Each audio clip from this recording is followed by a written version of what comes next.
The Rolling Stones members poured out their hearts in tribute to the late drummer, both at the time of his death and their first performance without him in July this year. Today marks the first anniversary of Charlie Watts' death, which left a hole in the heart of the world-famous rock band as he left behind a fortune of almost £30 million. The drummer left all of his £29.6 million fortune to his close family, with the majority of it going to his widow Shirley. His will dictated that should his wife die, the large sum will be passed on to his daughter, sister, sisters-in-law and brother-in-law.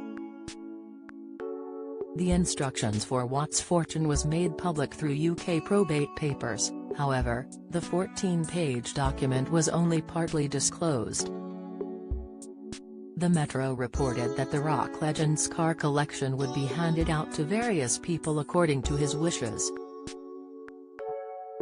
While this is not all that unusual for multimillionaire rock stars, what made his situation unique was that the reclusive musician never actually learned how to drive.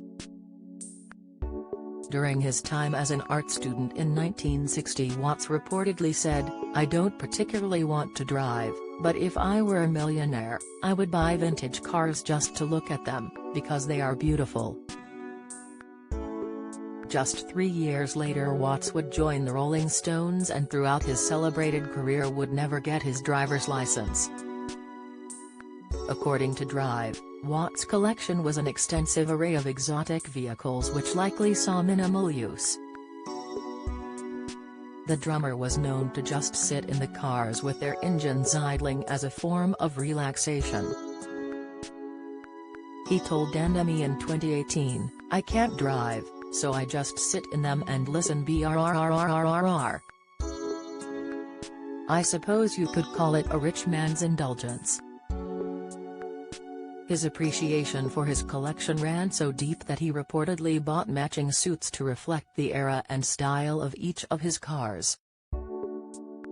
It is believed the musician's collection was made up of luxury car brands including a Bugatti, Lamborghini, and a Citroën 2CV which was identical to the one featured in the 1981 James Bond film.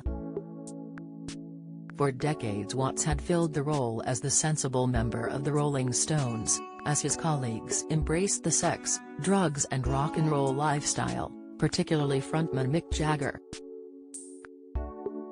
This made it all the more surprising for fans to hear about Watts' failing health.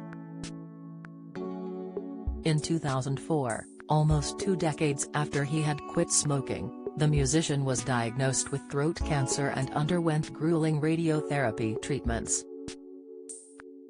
"Don't miss," Watts jokingly mentioned at the time that he inexplicably became ill every time the band took a break but ultimately got the all clear.